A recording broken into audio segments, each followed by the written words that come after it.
If Michael wasn't fully awake then, he certainly was now. Fudge's casual admittance of seeing members of Ersatz made him fully alert. "You're seeing them in New Sparta?" Michael asked, his eyebrows furrowed. "What exactly do they look like?" "Oh, they're boring, Master. They always wear." Fudge perfectly described the assassins who kidnapped Lyra. He could still remember them as they peered along the battlements of their stronghold, before Katerina turned them into nothing but corpses on the ground. Where did you see these guys?" Fudge, still not understanding the gravity of the situation, shrugged coolly. "I don't know. They just appear and disappear around New Sparta randomly. I think they're using some kind of magic." Michael turned silent, hundreds of thoughts coursing through his recently refreshed mind. Platinum said that they have a stronghold in New Sparta.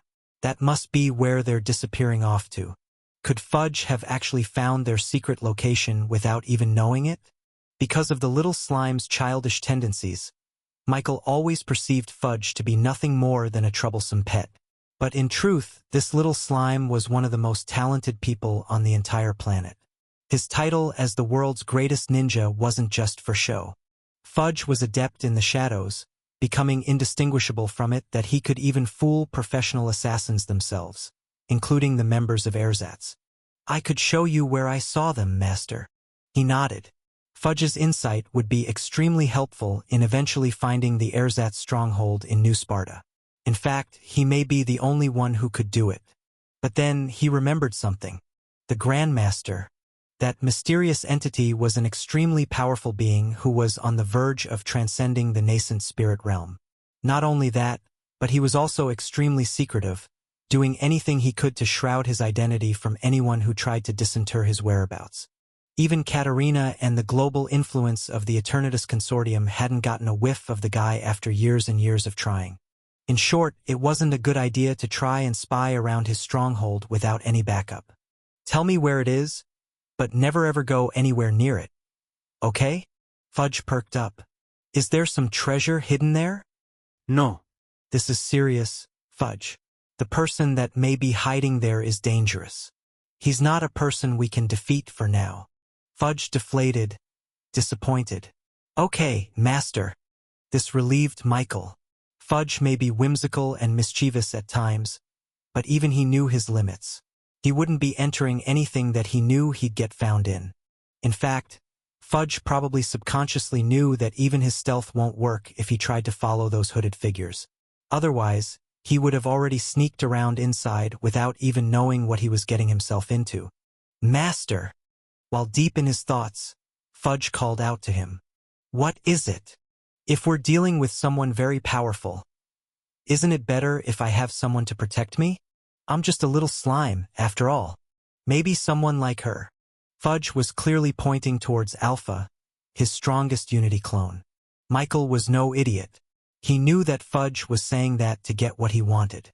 The little slime was afraid of nothing, after all.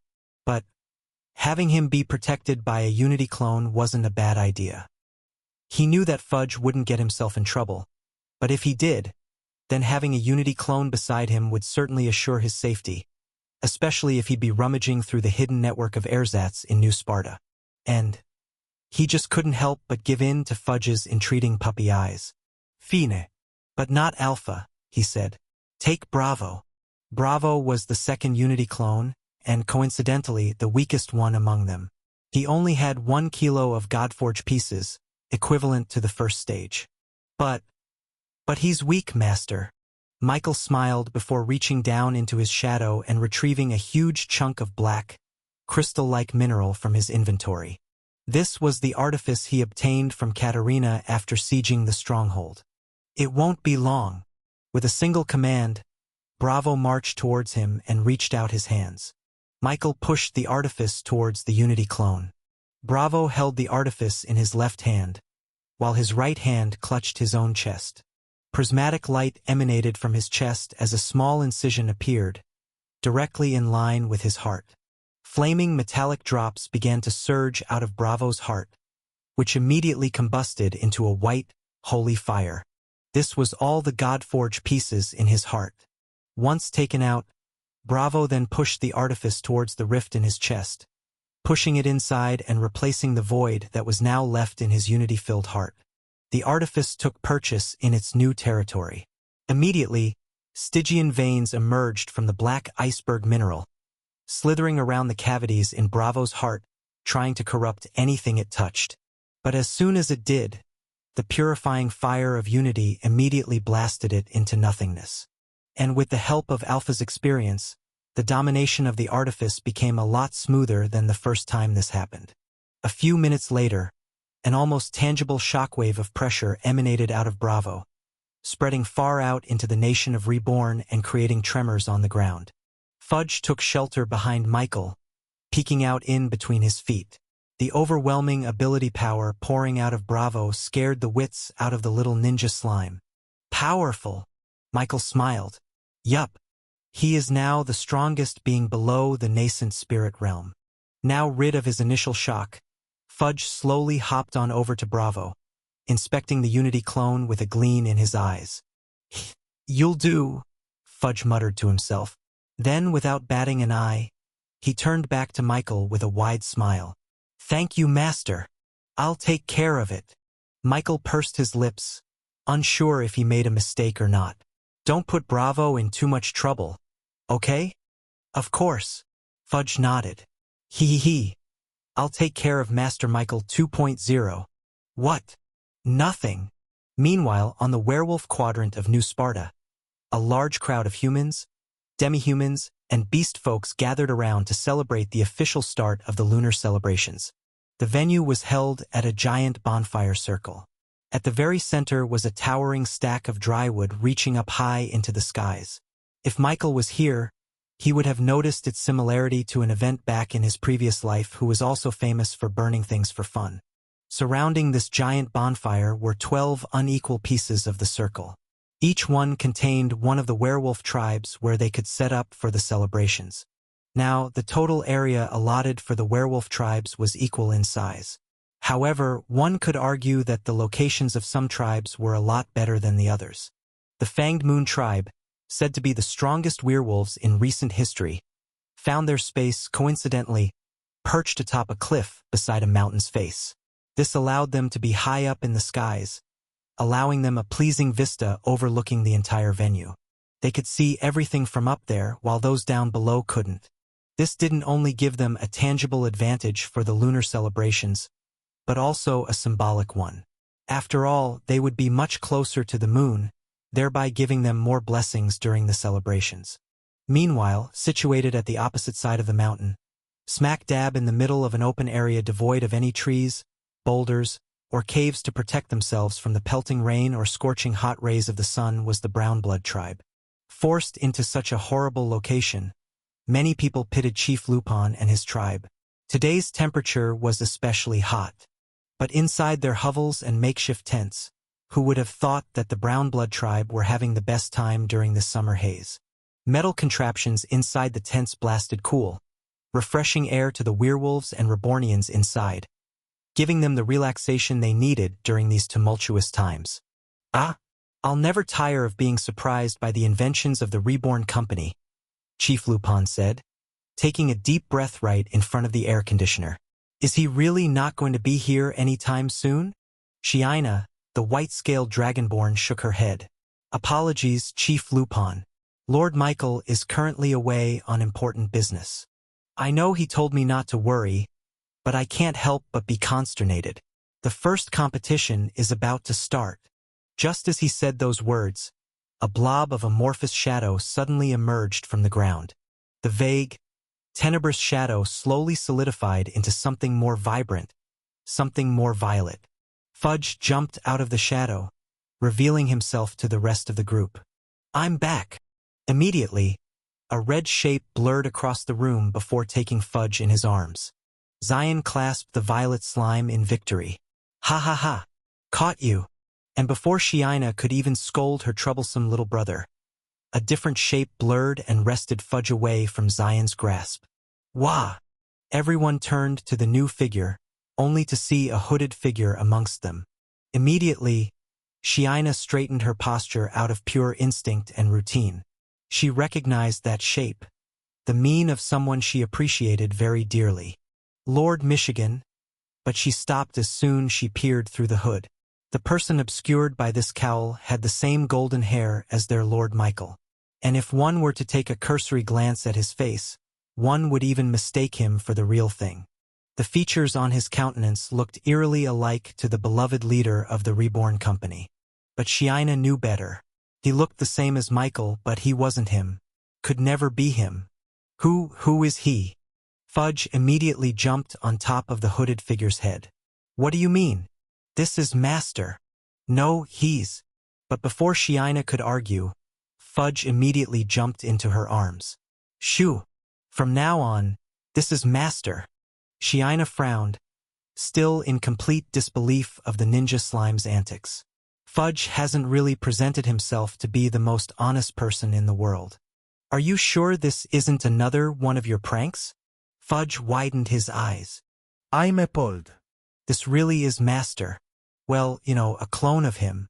Shiina glared at him, still unconvinced. Come on, Master wouldn't lend me this clone if he doesn't approve of what I'm doing, right? And besides, I'm feeling lonely most of the time, Master is always busy, so it's nice to have him by my side. His reasoning was met with silence. For a few seconds, the two people just stared at each other. Shiina with her look of reproach, and Fudge with his entreating puppy eyes. In the end, the little slime won out. Sig, fine. Yes. Fudge bursted out of her arms and perched atop Bravo as if it was his proud steed. Michael? Is that him? Chief Lupin asked, a bit confused. Yep. That's great. The first werewolf competition is about to commence. And it's something we haven't prepared for. It's archery. Fudge guffawed. Ha ha ha ha. Then it's easy, let Miss Shiina handle it. Easy. Chief Lupin knew about Shina's magnetism, but he also knew that she had just awakened her ability. She was still in the first stage of body formation. The competition they'd be facing in the lunar celebrations were certainly a lot stronger than her, despite her unique powers. Tisk, tsk, tsk. Oh ye of little faith, Fudge chuckled. That's why Master sent me back here. Fudge's pudgy, amorphous body suddenly turned edgy, forming the frame of a treasure chest. And with a satisfying click, the lid bursted wide open, with white blinding light emanating from the objects inside. Everyone peeked inside the violet, jelly-like treasure chest and saw multiple drops of liquid metal, each one engulfed in a white holy fire. It was God-forged pieces. Master gave me 20 kilos to distribute to all of us. Michael finally found respite in the solemn silence of his room. Because of Fudge's little antics, he almost felt another aching pain searing through his mind. But now he could finally focus on what was really important. Spending his mini drones. Emporium. Mithril artifact. Drone. Mini drones. 514. Okay, now what can I buy with 513 mini drones? Originally, he had 16 mini drones, but he gave 2 of them away to Fudge so that Jaku and Umisu could have their mithril artifact weapons finally assimilated into his system. That left him with only 14. However, he left one insignificant little mini drone for a mission of its own, the details of which he wasn't going to discuss yet. So despite having 514 drones in total, he could only spend 513 of them on the Emporium. And of course, he didn't want to let go of his mini drones all at once. He wanted to keep at least 10 of them by his side.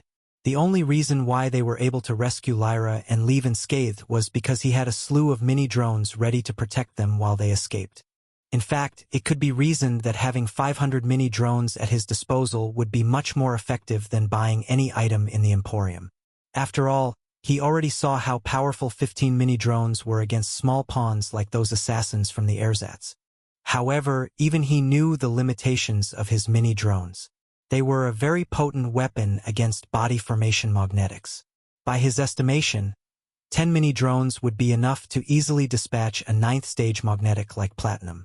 But after seeing the power of the Shadow Knight and Katarina's diamond armor, he knew that his mini drones would be completely outmatched against them, even if there were hundreds of them working together. The tangible ability power of those in the nascent realm completely disregarded any of the chaotic and destructive forces of unity. Michael's most powerful weapon couldn't even scratch their very powerful body. His mini-drones would be akin to an ant facing against an elephant. There was no way an ant would win, unless there were millions of them swarming the mammoth creature. Not only that, but his mini-drones didn't have the same impenetrable defense as his main drone. They only had a prismatic shield that he bestowed upon them, which was as ineffective as the Unity gun against nascent spirits.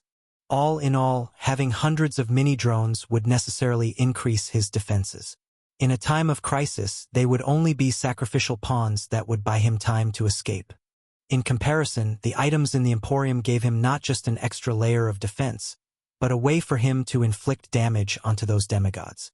The nascent god-killer of the Seven Seas proved that he could purchase items or weapons that would be effective even against nascent spirit cultivators.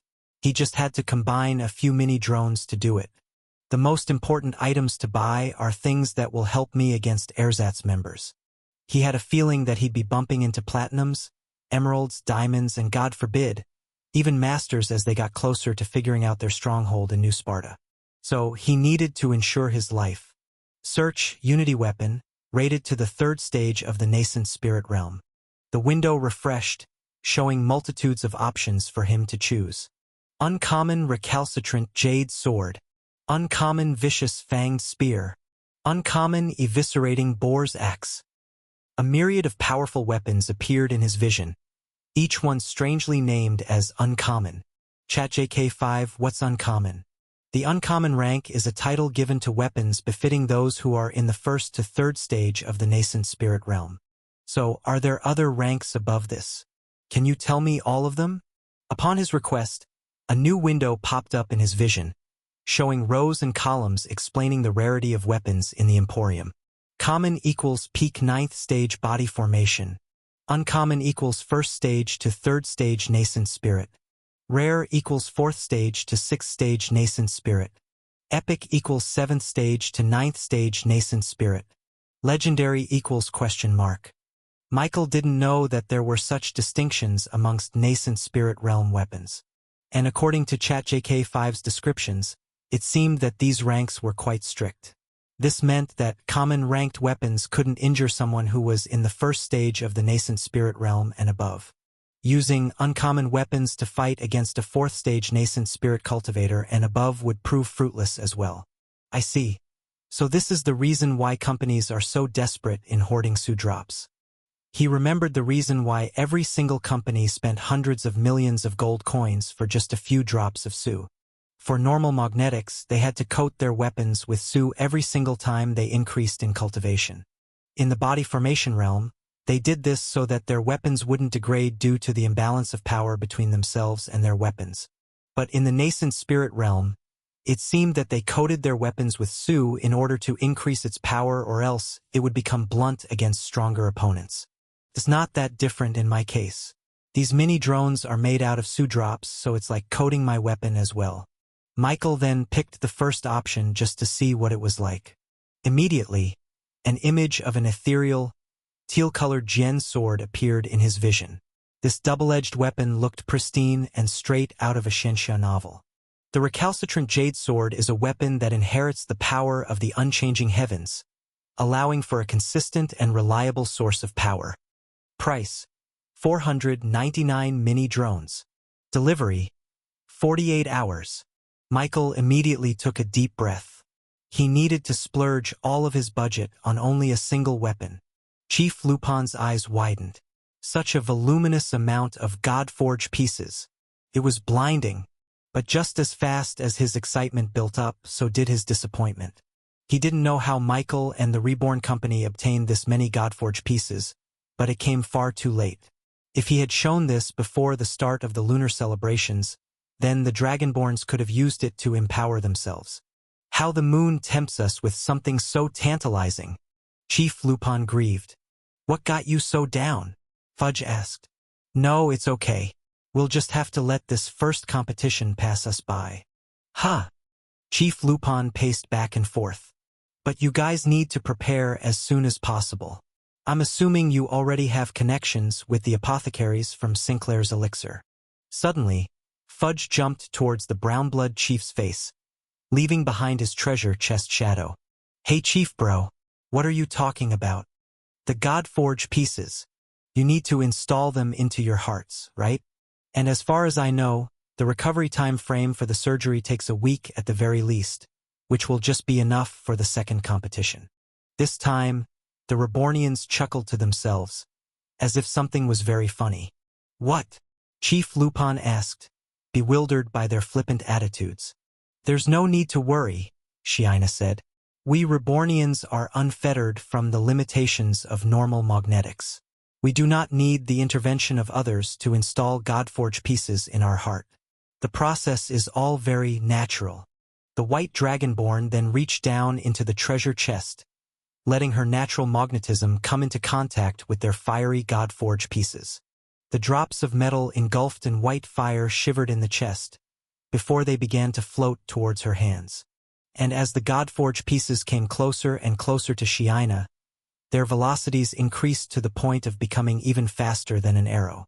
These Godforge pieces anthropomorphically expressed their excitement by diving headfirst into Shiina's chest, entering into her heart and immediately integrating themselves into the network of ability power inside. Slowly, the power inside Shiina began to rise, billowing from deep inside her body and leaking outwards. It grew and grew until things reached a climax and a breakthrough.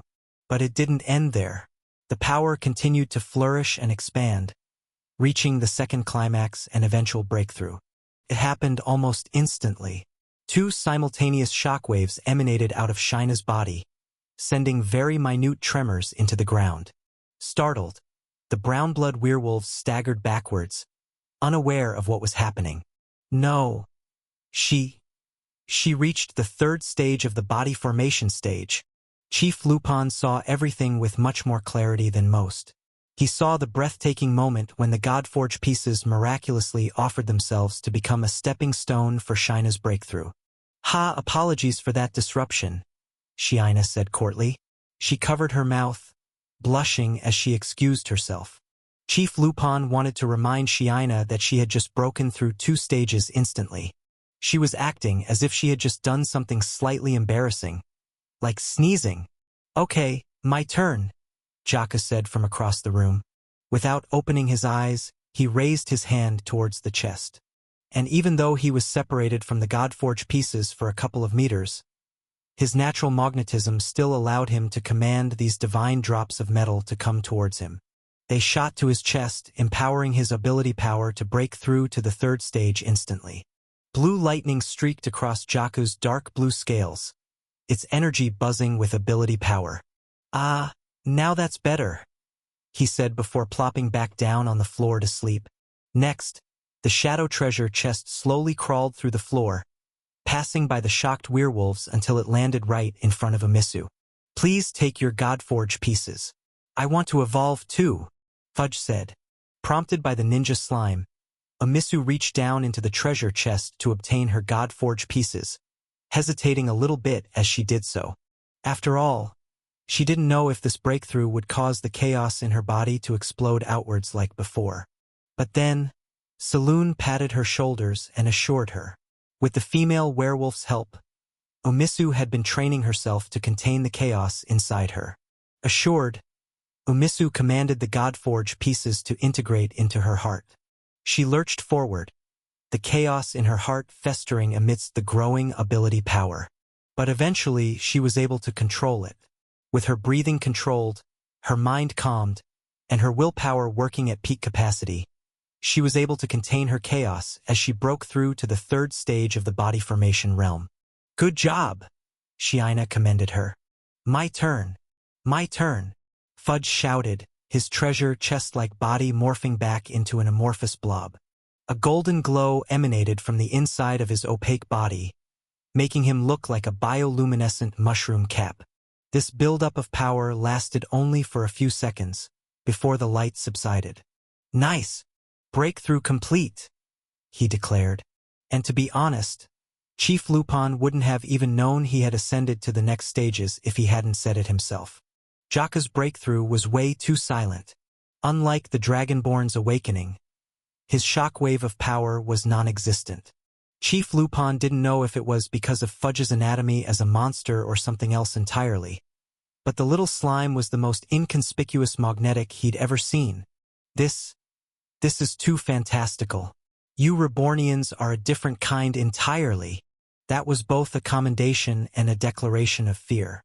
Never in his life would he think that advancing through the stages of body formation would be that easy. Even the most talented humans were vulnerable for a few days at least after their surgery. But these Dragonborns only got stronger. Not fair. You guys are leaving me behind, Zion complained. The red-scaled Dragonborn still hadn't even awakened his diva at this point. He was barely a magnetic. I'll catch up. Just you wait. But his words were ignored. Oh right. Master told me to give these mini drones to you guys, Fudge said. Darn it.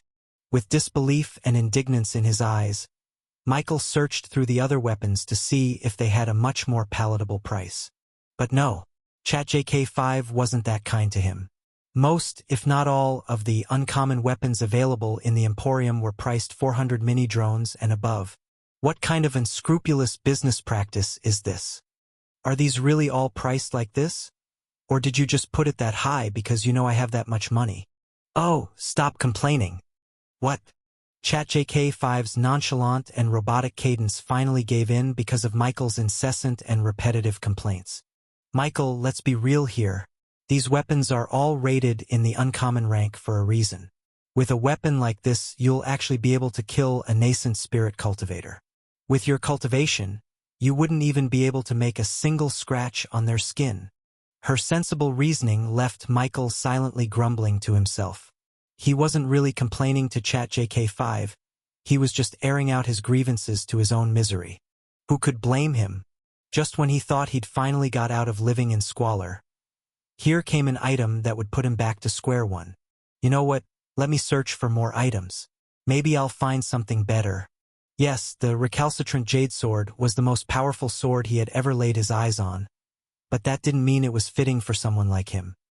He had the wherewithal to purchase those weapons, but not the skill to wield them. If he faced a nascent spirit realm wielding that gen, he'd still lose 100 times to 1. After all, they were probably extremely efficient in using their own weapons, having been training with it for all their life, while he only had a cursory proficiency on weapons like the sword, axe, spears, etc.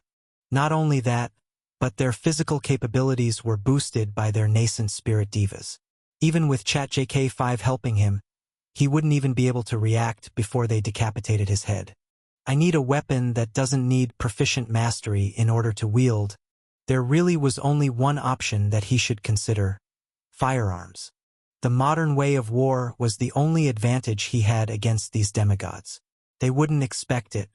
As long as he used it as his trump card, even a nascent piece like that Shadow Knight wouldn't be able to react. Search. Unity handgun. Uncommon rank. UNC. Mutinous Warring Desert Eagle. UNC. Pensive Bolt Action. UNC. Placating Colt .45. He searched through the products in the Emporium, occasionally clicking on different items to get a peek at their capabilities. However, nothing suited his fancy. He wanted something that was both versatile and packed a lot of punch. To be honest, he would have wanted to buy a sniper instead of a handgun. He would rather attack a nascent spirit cultivator from afar rather than up front, less chance of getting killed and all. But unfortunately, high-caliber guns like that were way out of his budget. The lowest sniper he saw was priced at 1,000 mini-drones. So he had to limit his choices to small firearms for now. In the end, only one gun caught his eye. UNC. Breathtaking Magnum Revolver. This high-powered handgun packs a punch similar to that of sniper rifles. Its long barrel allows for increased velocity and accuracy, allowing for the bullet's power to maintain even over long distances. This gun can be equipped with an optic scope. Price: 499 mini-drones. Delivery time: 48 hours. This was the best gun that fit his current needs. The only thing bad about this gun was its low firing rate, but he didn't need that. Ideally, he would only need one shot, because the next shot could easily be intercepted once his opponent knew what to expect. After deliberating for a few more minutes, Michael decided to pull the trigger and add it to his cart. Congratulations for picking your first item. This gun currently has a freebie of a 6-bullet cartridge. Michael sighed. He completely forgot that the bullets for these guns needed to be purchased separately. Guns may be overpowered compared to swords and other traditional weapons, but they were limited by their ammunition. He'd need to constantly replenish his bullets if he wanted to keep using it, which amounted to a lot of mini drones all in all. How much is a complete set of ammo? Each 6-round bullet box costs 10 mini drones. Michael felt his head aching once again. Such a steep price. Maybe it would be better to buy the sword instead, since he wouldn't need any additional purchases for it. At least you gave me a freebie. He'd have to be a complete miser when it came to using his bullets. Would you like to check out? You can use your coupon to decrease the price. He shook his head. I know. That's why I'm not done shopping yet. His budget only allowed for a single handgun. But if he used his newly acquired 20% discount, then the original $499 price would go down to only $399. This meant he still had 114 mini drones to spend. The next thing on my mind is a defensive item. The gun should only be used at the last moment. With how powerful nascent spirit cultivators were, he had no doubt in his mind that their speed was much faster than his reaction time. They could realistically cut off his arms before he could even unholster his gun. So a proper defensive item was needed. Search Uncommon Armor. UNC. Pristine Cloud Tempest Armor Set. UNC. Igneous Jagged Thorns Set. UNC. Space Void Protection Set. These all looked promising except for one thing, the price. They were even more expensive than sniper rifles. The lowest one he could see cost 4,999 mini drones. It was much cheaper to buy parts of the set like the vambrace or the shin guards, but that only gave him a very small amount of protection. The price may seem atrocious, but it was actually already at a discounted price. The armor set consisted of about 20 to 30 pieces of individual armor, which when combined would cost around 20% more than the actual price of the set itself.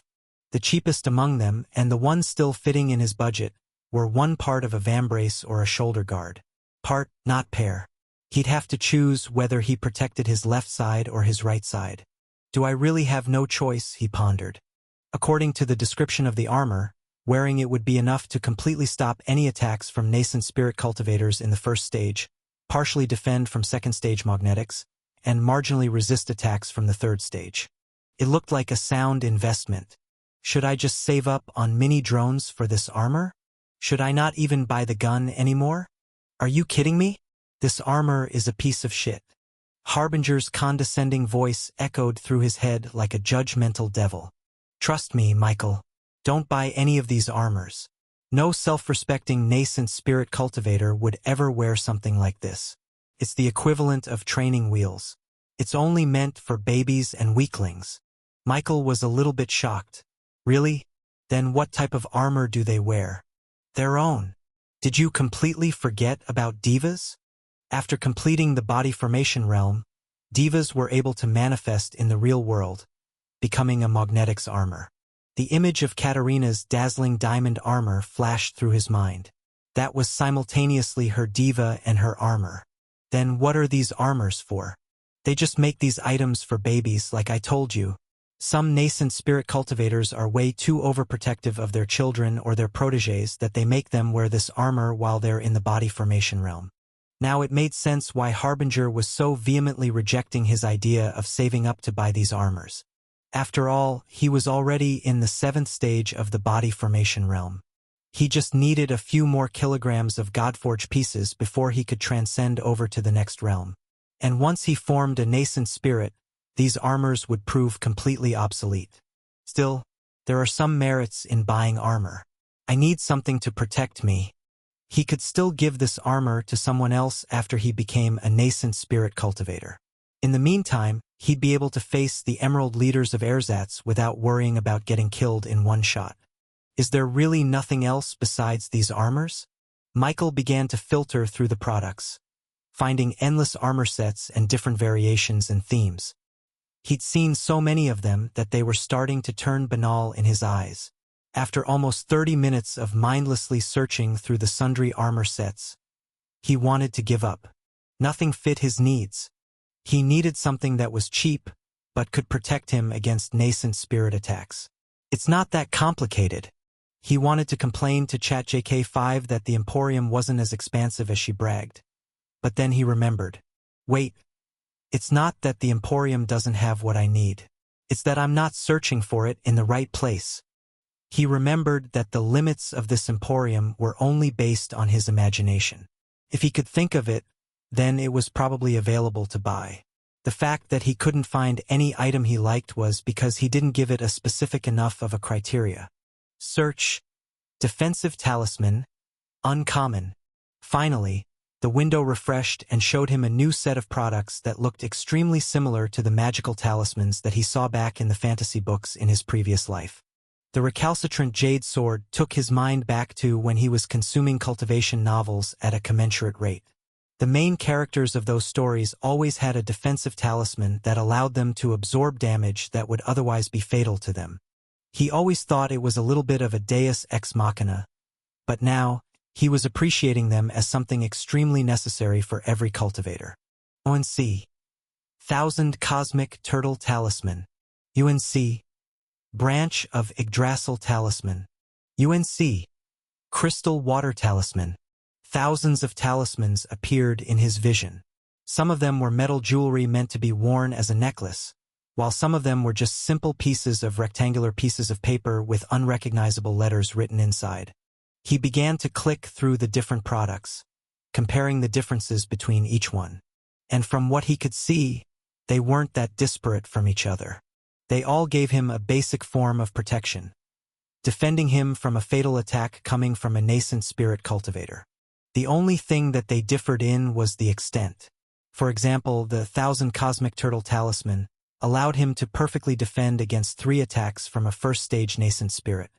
If a second-stage cultivator attacked him, the talisman wouldn't be able to protect him fully. He'd incur a few injuries. But if a third stage attacked him, he'd survive, but left with almost fatal injuries. Meanwhile, the Branch of Yggdrasil Talisman allowed him to perfectly absorb the attack of a third-stage nascent spirit cultivator. However, like all talismans, it was a one-use item. So if a first-stage cultivator attacked him, the talisman would get used up regardless if it was a weaker attack. This is hard. The first talisman would allow me to absorb 3 attacks, which is good. But that's only if I'm only facing a first-stage nascent spirit. Both options were good for specific conditions. The turtle for longevity in a fight, while the branch for an escape route. But the problem was that he could never anticipate what kind of opponent he'd face. Whatever. How much are these anyway? Price. 100 mini drones. Delivery time. 24 hours. Damn. 100 mini drones for a single-use item. Michael felt his heart aching after seeing the price of these talismans. All of them were priced at 100 mini drones. It was depressing to think that after defending against a single attack, 100 mini drones would suddenly vanish off of the face of the earth. He didn't even want to convert that to sand dollars because it would seriously make him despair. He just had to remind himself that 100 mini drones was a small price to pay in exchange for his own life. If he skimped out on protection this time, he might seriously never even get a second chance. You're investing in yourself, he reminded. Suppressing the inner miser in his heart, Michael then picked the Branch of Yggdrasil Talisman. He chose this talisman because he wanted to plan for the worst-case scenario. For example, if he ever, God forbid, met a first-stage nascent spirit cultivator from the ersatz, then he could still realistically escape without having to use any talisman. That's what Alpha was for. She might not be able to stand a chance against a real cultivator, but she could definitely buy him some time to at least escape or ask for reinforcements. However, if he met an Emerald leader of ersatz at the 3rd stage, then even Alpha wouldn't last a single millisecond against them. She wouldn't be able to buy any time for him to teleport out into safety. And if he bought the 1000 Cosmic Turtle Talisman, it wouldn't be able to absorb enough damage against a 3rd stage nascent attack. He'd also incur an almost fatal injury, staggering his escape. By the time he recovered, his opponent would have also had enough time to prepare another attack, invalidating the talisman's use. But if he bought the branch talisman, he'd be able to perfectly absorb a single attack. Hopefully, this would confuse and stagger his attacker for at least a few seconds so that he could escape. If he was going to spend 100 mini-drones, then it should protect him from certain death at the very least. As for the other talismans, sure, some of them were very cost-effective, but they were very conditional. For example, there was one talisman that allowed for 100 uses before it disappeared. However, it only worked on attacks that were made by ability powers based on aviatory birds. There were many more talismans like that with a very specific use, which meant that it would be useless almost 99% of the time. The branch talisman was really the only one which had an overall basic defense that worked against all attacks. So with this decision done, Michael looked over at his shopping cart. UNC. Breathtaking Magnum Revolver. Price: $499. Voucher used equals 20%. New price: $399. UNC. Branch of Yggdrasil Talisman. Price: $100. 6-round revolver cartridge. Price: $0. Total price: $499 mini drones. Delivery time: 48 hours. Would you like to purchase? Michael took a big breath before choosing yes. There really was no reason to tarry any longer, especially since the delivery time was 2 days. He didn't know what would happen during those 2 days, so it was best to buy everything he needed as fast as possible. Purchase confirmed. Suddenly, the main drone in his bed started to shake and tremble before an almost gaseous cloud of nanoparticles emerged from its frame. No, these weren't clouds. These were his mini drones. Right in front of him, he saw the vague figures of all 500 of his mini drones shimmering in and out of existence, all clumped up into a small chunk of space, their frames overlapping each other. It was as if he was looking at a video game item, which was so numerous that they were barely rendering each one. Then suddenly, this cloud exploded out into the open room. His entire private villa became engulfed in mini drones and nanoparticles. Just as they had been summoned, these mini drones started to immediately shed off its nanoparticles into the air, disassembling itself into its most base structure, creating a real cloud of small metallic beehives. Michael felt a little bit bad. After all, this was the first time that he'd be summoning the mini drones out into the real world. And yet, they were already getting deconstructed into nanoparticles and recycled. Eventually, only a foggy veil of shimmering mithril powder remained in the air. They convulsed, morphed, and twisted as they slowly condensed themselves into something much smaller and more compact. Eventually, it formed its final shape, a small sphere of revolving nanoparticles. Now, I just have to wait 2 excruciating days before my items are delivered. Even though barely a few seconds had passed, he couldn't help but look at the Emporium, constantly to see the progress of the delivery. It took all of his self-restraint not to use the instant delivery ticket. He must save that for when it was truly needed. HAAA. The only good thing about this is that I'll hopefully get new coupons and tickets in the 2 days it takes for my item to arrive. Michael wished that he could close his eyes and arrive 2 days later. You have an unseen text message from Lady Farron. She mentions the meeting with the draconian Romeo. Please respond to her. He stayed silent, seemingly unresponsive to ChatJK5's words. And if one were to track his eyes, they would see that he was staring at the 14 remaining mini drones floating in the air. One didn't have to be a mind reader to know what he was thinking about. Can I purchase something with 10 mini drones? If ChatJK5 had a body, she'd be slapping her forehead in disappointment. You have a problem. What? I'm appalled. I'm just thinking about the future. I'm just being sensible. You can't control your shopping addiction. You are a shopaholic. No. That's only for people who can't stop shopping. Meanwhile, I can stop whenever I want. I just don't want to. After thinking about it and realizing his mistakes, Michael decided to leave the Emporium alone and tend to his responsibilities as the leader of the nation of Reborn. It totally wasn't because ChatJK5 gave him a timeout on accessing the website. No, totally not because of that. Either way, voluntarily or involuntarily, Michael teleported himself back to the elven village where he met up once again with Lady Farron. Ah, Michael.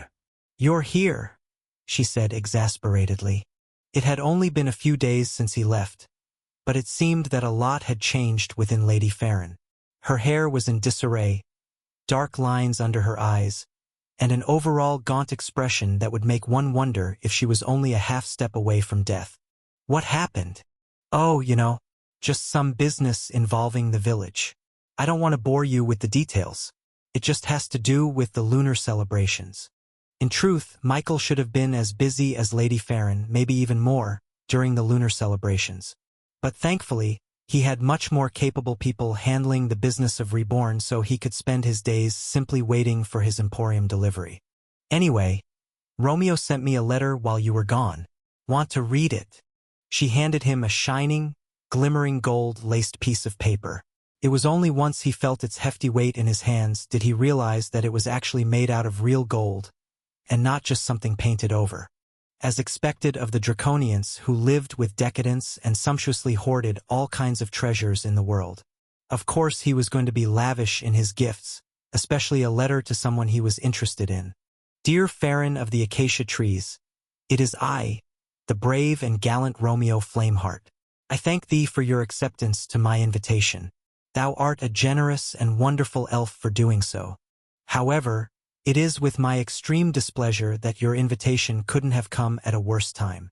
As much as it would please my burning heart to ride into the far distance and grovel at your feet, I am currently fettered by the matters of my business. Thou may think me presumptuous to ask, but would it be at all possible for you to visit me instead? I shall be attending the soiree of the lunar night and hope that you accompany me hand in hand. Yours truly, Romeo." As Michael read this letter, he couldn't help but be once again confused. He thought he cracked the code. He thought Romeo only wanted Lady Farron for her connection to the ancient human bloodline. But after seeing the innuendos and the flirty words written on this opulent love letter, he couldn't help but think that his previous assumption was wrong. If the words "grovel at your feet" weren't enough of a clue, then the flaming kiss mark on Romeo's name at the bottom of the page certainly sealed the deal. Michael almost felt a little bit awkward holding the letter in his hand. "Here, take it back," he said, handing the letter back to Lady Farron's frail-looking hands. "Was I wrong? Is Romeo just romantically interested in Lady Farron?" Michael shook his head.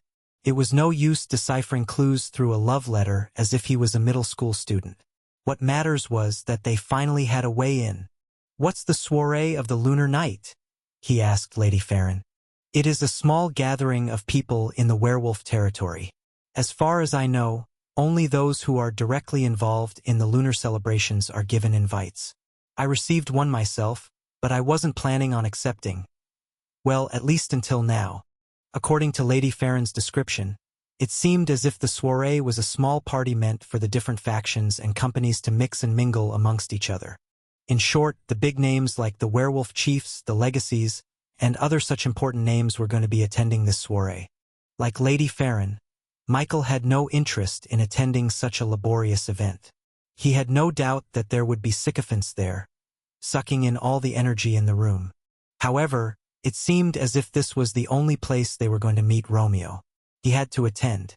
And unfortunately, it seemed that he didn't have a lot of time to prepare. The soiree was happening tonight whether he wanted to or not. Damn. This makes me remember that night. Before Michael created the Reborn company, before he reincarnated into this magical world, and before he became the man he was now, he lived a completely different life. "Look what I got you, Michael." The door to his room opened, and a haggard-looking man appeared holding a hanger containing a pristine black and white suit with nary a bend nor a crease. Michael got up from his bed, his black hair disheveled. "Where did you get that?" he asked, confused. "Come on, it's your prom. This is a once-in-a-lifetime event that you cannot miss. Try it out." The teenaged Michael frowned. This suit looked too good. It didn't look scavenged through the trash. It didn't look like a hand-me-down either. It looked new. You didn't steal that, did you? The haggard old man scoffed, appalled at his kid's accusation. Come on. Who do you think I am? I got a raise from our foreman. Just then, the sounds of a stomach gurgling echoed from the door. Oops. The old man laughed, having been caught in a lie. The young Michael pursed his lips, a scowl forming on his face. He was starting to get annoyed. It didn't help that the rotted ceiling above him kept leaking drops of water onto his head. Why? The old man approached his bed, laying down the pristine suit as carefully as he could onto his side. It's nothing, kid. Don't worry about my stuff. I just want you to live a comfortable life and have the time of your life. So Michael and Lady Farron decided to meet up later at the soiree. They would have invited Katerina, but she was still missing in action. Even though she told him about the secrets of the Eternatus Consortium, she still didn't give him any way to communicate with her. That's why she was going to have to catch up to them once again later. With her nascent spirit cultivation, he didn't have a doubt in his mind that she'd be able to infiltrate the soiree even if she didn't have an invitation. As for him, thankfully, he was well acquainted with the brown-blood werewolf chief. It turned out that Chief Lupin was already planning on inviting Michael to the soiree. But of course, he was too busy with the Emporium to talk with him, so the invitation only went to his mailbox. Not only that, but Shiina had already picked out a suit for him to wear. It arrived via Shadow Courier. As expected, this formal attire was made out of the most luxurious materials, pricked from a legendary monster found in the wilderness. At least, that's what he heard. It was tailor-made for his measurements, making him look urbane and gentlemanly. As he looked at himself, ready for the soiree, he couldn't help but smile bitterly. It had been a long time since those days of poverty and living in squalor. Back then, all of his clothes were battered, stained, full of holes, and smelling quite unpleasant. If he wanted to buy new clothes, he would have had to wait till next year, when another charity organization would come by their burrow and donate some of their items. But now he didn't even have to ask. Shiina would just give him a suit that costs millions of gold coins without even batting an eye. Heck, he himself was dabbling in sand dollars, a currency meant for only the richest of the rich. Even affluent and well-off people in this world wouldn't even be able to earn sand dollars in the double digits in their whole life. Meanwhile, he was earning millions a month. Things had changed a lot. At least that's what it seemed like. But as he looked at the mirror in front of him, he couldn't help but see that version of him staring back at him. He stared at himself, ruminating about the past, and by the time he snapped out of his reverie, the room he was staying in was already dark.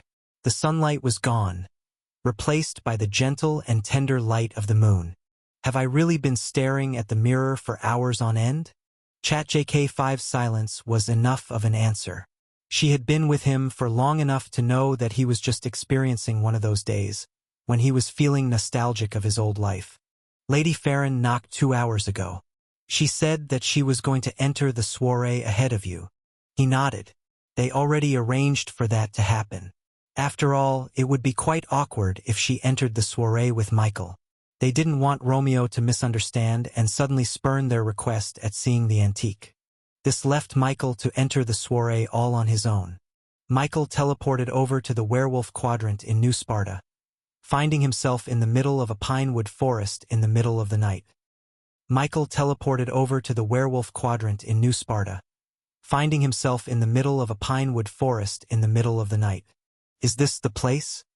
He was standing at the very mouth of a giant cave situated on the north face of the tallest mountain in the werewolf quadrant. According to Shiina and the invitation letter sent to him by Chief Lupin, this was the meeting place for the soiree. But to be honest, if it weren't for the plentiful light mana signatures coming from the inside, he wouldn't have even known that there were people inside this cave. Taking a deep breath, Michael then took out a lion mask from his shadow inventory. One of the most important instructions written on the invitation was the mandatory use of masks. Everyone had to obscure their faces, leaving only a nameplate on their chests to signify their name. According to Lady Farron, this was to ensure that there wouldn't be people who used their name and their lineage to exert their influence in the soiree. By letting everyone keep their identities a secret, there would be equality amongst the guests. No one was more important than the other, with the only thing left was the worship of the moon. I understand having to wear a mask. But really? Why'd she have to choose this? He let Shiina choose his mask for him, and she happened to choose the most grand, most conspicuous mask possible. It was a metallic visage of a proud lion, with a powerful mane that spread around its face like the sun's rays. According to her, it perfectly encapsulated his greatness, whatever that meant. I'm just glad my name is Kyo, or else I would have been very embarrassed wearing this mask. Upon his request, Chief Lupin addressed the invitation to Kyo, the professor's protégé, and not as Michael Vanderbilt. With the protection of this alternate identity, he had more confidence in entering the soirée unfettered by his responsibilities. So he finally entered the cave. Michael found himself getting engulfed by complete and utter darkness, and when he turned around to look at the entrance of the cave, he saw nothing but shadows as well. Ability power detected. An entity is trying to obscure your vision, ChatJK5 alerted him. Now, he could have easily used his switch to negate the effects of the spell, but seeing as there was no malicious intent behind it, he decided not to. This was probably something the arrangers of the soirée placed on purpose. Then he felt a slight tremor coursing through his body. It was an almost tangible sense of ability power, searching his body until it landed on the invitation in his pockets.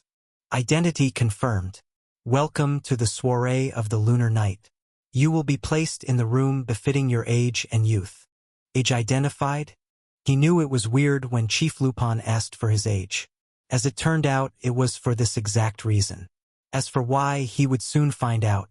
In the tenebrous darkness surrounding him that would have obscured most, if not all, people from seeing the inner workings of the spell at work, Michael saw clearly what was happening. Thanks to both his drone vision and his supreme talent, he saw how white threads of ability power weaved themselves throughout the reality around him, bending them and sewing them into a completely different shape. Soon, Michael saw the space in front of him curve downwards, creating an arc that formed a bifurcated tunnel leading to two different pathways.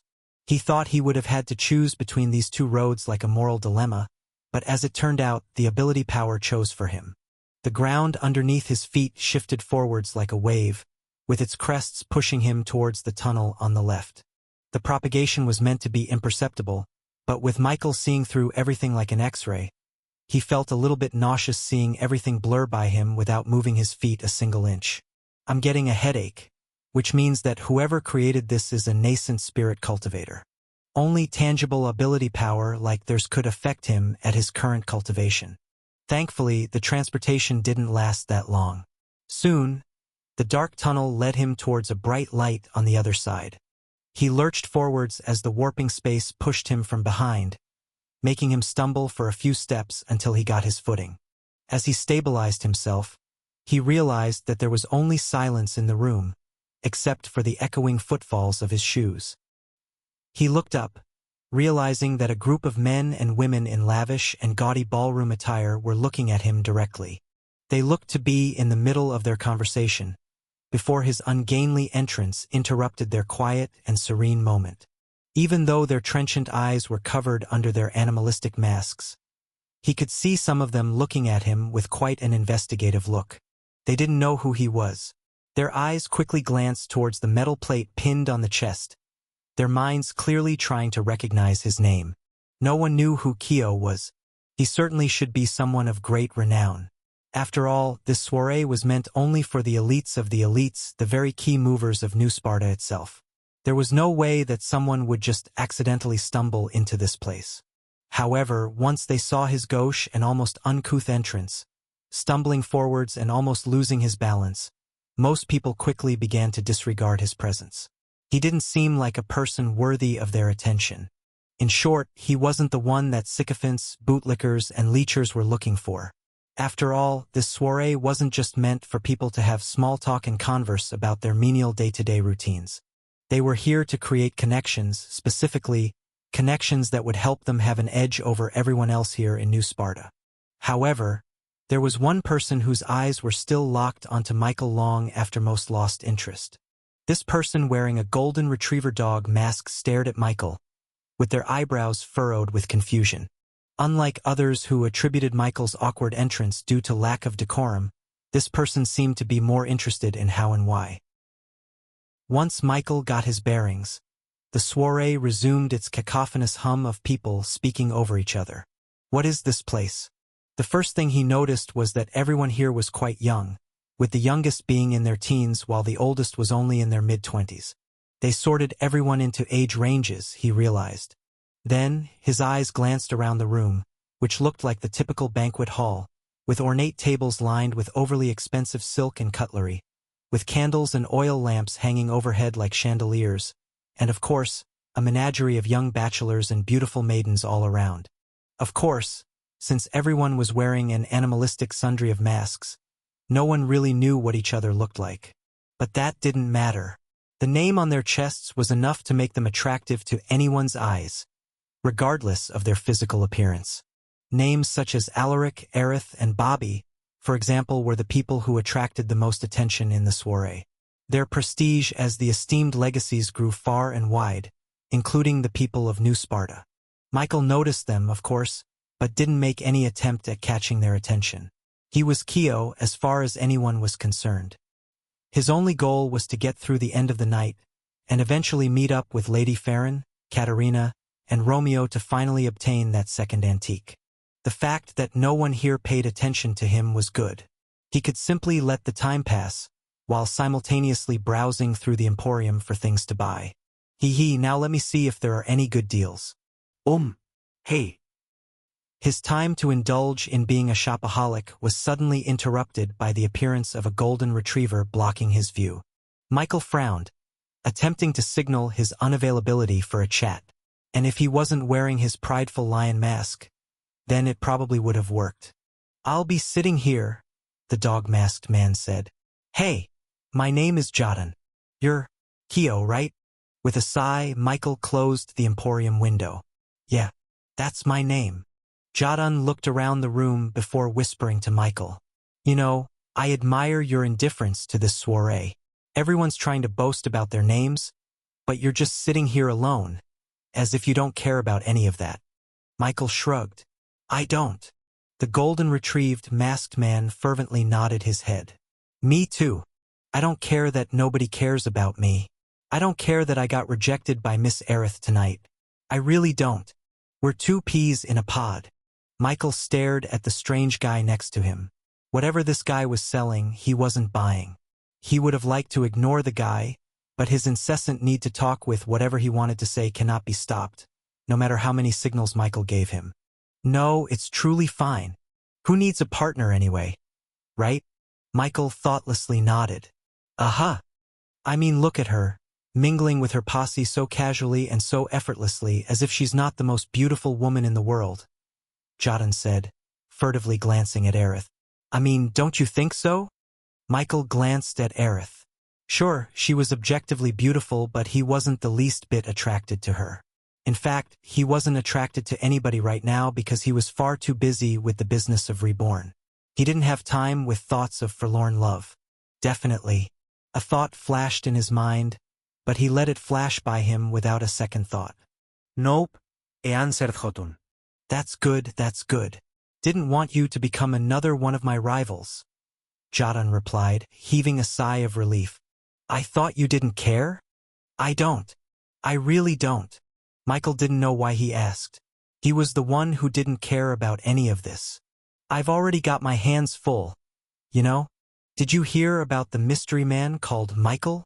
Keo's eyebrows raised ever so slightly at the mention of his true name. "No, who is he?" "It's been circulating around everywhere that Metropolis has a new up-and-coming star." "Really?" Michael asked, feigning ignorance. "Yeah. Rumor has it that he showed up during their annual auction and totally blew everyone out of the water. Get this. He not only beat the Rising Six, but also defeated Alaric. Yes. The Alaric Goldstone, top one of the legacies and Metropolis as a whole. And some even said that he was only at the 4th stage of the body formation realm. Despite feeling awkward at Jadan singing praises towards him, Michael had to make sure that he acted with a lot of surprise and awe. But even with his best efforts, It seemed that his reaction was still lackluster from Jotun's perspective. "Oh, that's cool," Michael gasped. "That's it." "What?" Michael could see Jotun frowning at him from behind his golden retriever mask. After hearing that story, most, if not all, would disregard it as something that was completely horsecrap. A fourth stage defeating a peak ninth stage. That doesn't make sense at all. Michael inwardly gulped. Now that you put it that way, that doesn't make sense at all. Jotin fervently nodded. Yes, that's what most people think as well. People now believe that this Michael character was something that the people of Metropolis simply just made up on the spot. Really? Yes, it makes complete sense. After all, it's been widely believed that the Duchess Regina of Metropolis has long been planning to retire herself from the game. And everyone knows that she's the stalwart pillar holding that city into the premier location that it was now. Once she's gone, Metropolis would surely start to degrade out of their top position. If it was during normal times, then that decay would happen over years or even decades. But with the current storm brewed by the appearance of the Beast Folks as well as the formation of New Sparta, just a single misstep could send them tumbling down into the bottom of the totem pole. The other territories would make sure of that. Metropolis had reigned the top spot for too long. They now have a target on their backs, and everyone is willing to band together to take them down. Even the esteemed legacies and the talented rising stars won't be able to stop that. And they knew it. That's why they had to make up a new genius within their midst. Someone that could keep the status quo of Metropolis being at the top of the competition. Not only that, it would deter most people from recklessly starting a feud against Metropolis. Starting a fight against someone who could disregard the differences between cultivation realms is not the most sensible decision. Of course, most people still think they're bluffing, but the very small % chance that they're not is enough to make most of their enemies at bay. Michael did remember Reptar saying that everyone in Metropolis was keeping his identity a secret. It was something that everyone decided on their own during their meeting. They seemed to have planned this from the start as a conjoined strategy against the other territories in New Sparta. Alaric was only a few meters away from him. He could very easily go there and ask him about the details of that plan, but knew that he had to keep his identity a secret. Many would start to wonder about this unknown Kyo character if he was able to talk and approach with the Alaric Goldstone. "I just hope he doesn't exist. I can't compete with a guy like that," Jotun pleaded to the gods. Michael chuckled. "He probably doesn't exist." Jotun uncharacteristically went silent for a few seconds before he raised his head, as if remembering something. "Oh yeah, where are you from? I haven't heard your name before, Kyo." After some deliberation, Michael nodded. "I'm the professor's." But before he could finish his introduction, he suddenly heard the sounds of footfalls coming from behind him. He and everyone else in the soiree turned their heads to the dark and tenebrous tunnel entrance. Michael could feel a palpable tension in the air, but strangely enough, it wasn't out of anxiety or fear. Instead of nervously tapping their feet on the ground, they were instead holding onto their seats in excited anticipation. Then, a new guest sauntered inside the ballroom. It was a tall and decently built and well-dressed man wearing a very distinct tiger mask. Everyone looked at the plate on his chest and saw a very familiar surname. The Matteo Aubert. Matteo's entrance got a strange set of reactions. At first, his appearance seemed to have disappointed a few people here and there. It was not because of who he was, but rather who he was not. Judging from the dismayed looks of one of the bachelors in the ballroom, it seemed that they were waiting for someone different, someone more feminine. "Oh great, another competitor. TSK. Damn. I didn't think Matteo's going to be joining us here. He's out of our league. I thought I'd have a chance. But with him here, it's dropped down to almost nothing." Michael leaned toward Jotin. "What's happening? TSK. He's here? I just hope he won't go anywhere near Aerith." The golden retriever masked Jotun grumbled to himself. Just when he wanted Jotun to be talkative, he suddenly went silent and offered no other explanation. "Ahem. What's up with that guy? And why does everyone? No, why do most of the men look disappointed?" Jotun seemed to have snapped out of his overprotective state and finally answered Michael's question. He's Matteo Aubert.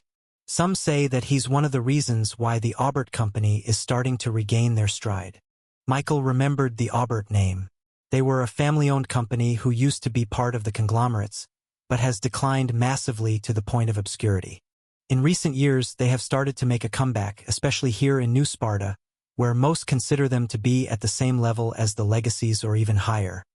He recalled the first time he met the Brown-Blood Werewolves during their swordsman competition. There was a guy called Mauricio Aubert who was supposed to be the lead runner of the whole thing until Jaka defeated him and was crowned the winner. He also had an older brother called Sergio, who fought against Michael during their altercation after the tournament. In short, the Auberts shouldn't have that good of a relationship against him. At least if they knew his name.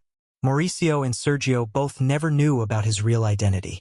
And why do the men glare at him while the women swoon at his appearance? Michael asked as Matteo walked towards his seat. Women flirtatiously fanned themselves as he walked by, some even fainting as he got near. And of course, the men trying to woo those women glared at Matteo, even though Matteo never did anything suggestive towards those women. Look at him. So suave. Damn it. Not only is he handsome in real life, but he's also extremely talented. He's on par with the Legacies, and is considered to be one of Alaric's only rivals. Curious, Michael secretly released his drone and furtively glanced at Matteo's cultivation using the drone camera. Matteo Aubert. Cultivation. First stage nascent spirit realm. Ability power. Fatal attraction. Description. His power allows him to attract anything and everything that he can see. Those that are within his grasp are crushed using immense gravity. Nascent armor, ? Michael was very relieved to see that he didn't have any artifice on his body. So he's a nascent spirit cultivator. Same with Alaric. As far as he could tell, they were the strongest people here in the ballroom. On the other hand, the lowest cultivation was in the 5th stage, which coincidentally was Jadon. No wonder the guy was so angry at Matteo. Not only that, but rumor has it that the heavenly knight from the Way of the Sword has arrived in New Sparta, exclaimed Jadon. Ah! That blind woman, he remembered.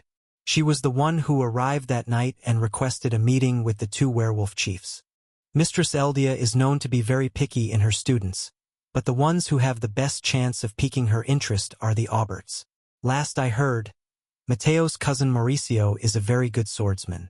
If they get a heavenly knight's approval, this would only increase the prestige behind the Auberts and Matteo's name. Jadon's angry praise for Matteo became the only words being spoken in the ballroom. Silence reigned as they watched 2 auras clash. Welcome to the soiree. Thanks. Everyone stopped what they were doing once Alaric and Matteo faced each other. However, their interaction only lasted for a short while before the 2 separated and went their separate ways. One went back to his group of friends, while the other sat at an empty table. Matteo seemed to be a taciturn fellow, the complete opposite of Alaric, who was talking to everyone he could see. And so, a few minutes after Matteo's entrance, the ballroom continued on with their humdrum conversations. Michael started to get bored. What are we waiting for? Matteo, who seemed to be entranced and besotted at Aerith from the opposite corner of the room, snapped out of his reverie at Michael's question. You don't know? That's the whole reason for this soiree in the first place. Please, enlighten me. Matteo then pointed to the very front of the ballroom, where there were a couple of empty tables that no one dared to get near to.